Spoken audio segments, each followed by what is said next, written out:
Salut à tous, j'espère que vous allez bien, que vous vous portez bien.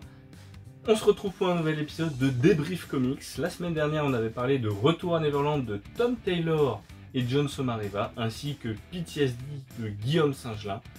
Cette semaine, on va parler DC Comics. J'ai le t-shirt adéquat pour vous en parler, bien évidemment. On va parler de Superman, pour celui qui a déjà tout, de Alan Moore et Dave Gibbons.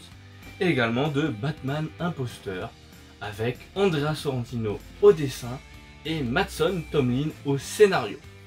Allez, c'est parti. Donc, évidemment, c'est une spéciale offre de comics chez Urban, à chaque fois qui était faite dans le cadre d'un Urban Black Label. Il y avait une opération pour 2 titres achetés, 1 offert, celui-ci. Et de même pour le Superman Day, avec 2 titres Superman achetés, un Superman Day offert. Je vais d'abord vous parler de Batman Imposteur. Donc je vais déjà vous parler du format. Alors il faut savoir que les 2 formats que je vous présente sont du noir et blanc. Voilà, il y en a un qui est en grand format avec du noir et blanc offert pour l'achat de 2 titres, comme je vous l'ai dit juste avant. Et ici, ne vous détrompez pas, c'est également en noir et blanc à l'intérieur et non en bleu et blanc comme on pourrait le sous-entendre avec la couverture. Ne jugez pas un livre à sa couverture. Donc Batman Imposteur, de quoi ça parle? Donc ça parle d'un Batman qui est là depuis quelques années dans Gotham, qui est assez jeune, un peu comme le Batman de Pattinson justement au cinéma. Et en fait il va se retrouver avec Leslie Thompson, donc une médecin qui connaît très bien. Moi je la connais pas très bien dans les comics, j'ai lu 2-3 trucs sur elle, mais c'est pas les arcs qui m'ont le plus marqué où elle était présente. Et en fait il la rencontre et elle découvre que Bruce Wayne est Batman, et donc elle lui demande tous les jours une rencontre à une certaine heure pour débriefer, savoir s'il fait les choses bien ou pas, sinon elle le dénonce à la police. En parallèle, on a une inspectrice de police asiatique dont j'ai totalement oublié le nom, qui enquête sur une vague de crimes qui arrive, notamment je crois à cause du maire, si je dis pas trop de bêtises, ou un notable de Gotham, je ne sais plus.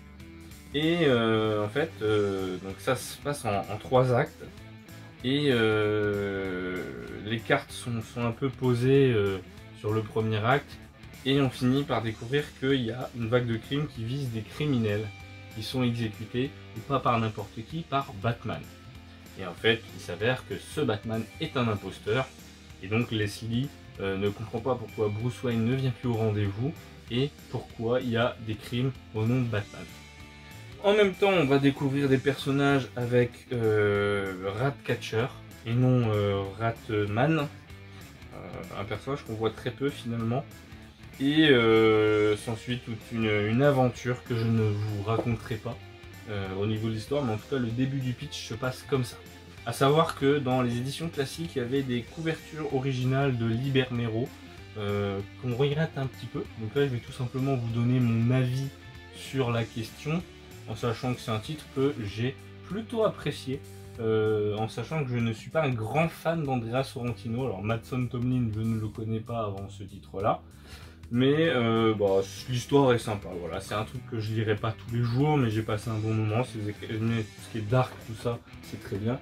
Et voilà les dessins de Sorrentino, pour vous faire un avis.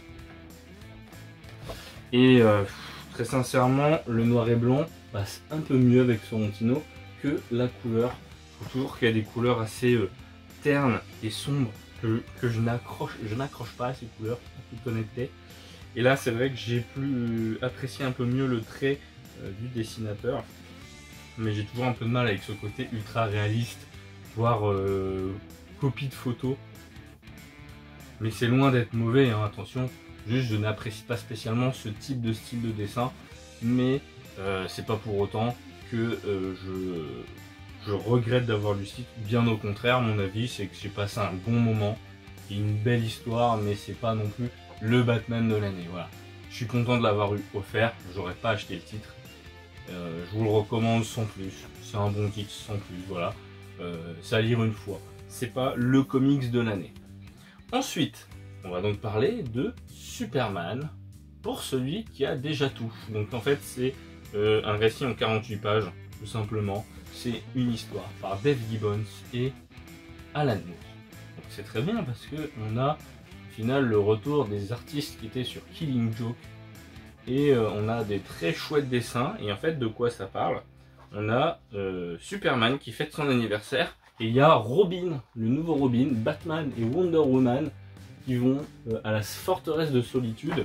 Et ils vont pour faire un cadeau à Superman. Sauf que Superman, il est possédé par une plante. Une plante un peu bizarre qui lui fait miroiter un avenir sur Krypton. Avec Krypton qui aurait été complètement... pas détruite mais du coup complètement existante, et en fait tout ne se passe pas comme prévu et s'ensuit une bataille avec Mongul, je ne sais pas comment on dit, face à Batman et Wonder Woman. Et à un moment on a même Batman qui se retrouve à vivre quelque chose d'idyllique parce qu'en fait cette plante lui permet finalement de rêver de ce qu'il souhaiterait idéalement. Et lui, il voit son père battre le fameux criminel qui leur tire dessus sur les parents Wayne. Et Superman vit un peu une deal comme ça, mais il se passe pas tant si bien que ça. Et ça finit d'une certaine manière, comme il n'y a que 48 pages, je vais pas vous spoiler le point chaud de l'histoire, on va dire la conclusion de l'histoire, mais c'est un très bon récit. Qui a un côté un peu humour noir à la British comme dans The Killing Joke, et c'est fort appréciable.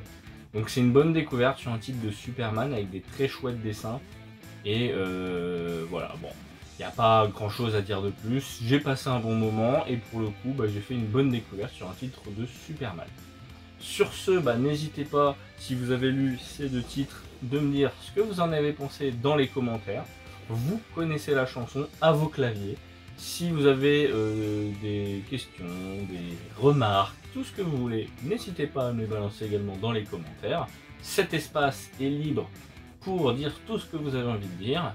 Et également, n'hésitez pas à partager la vidéo, liker, commenter. Vous connaissez la chanson à force. Sur ce, prenez soin de vous. Mais avant ça, on va parler de quoi la semaine prochaine? On va parler de Synchronin chez Marvel et on va parler de Deadpool Pulps. Donc prenez soin de vous, prenez soin de vos proches, lisez du comics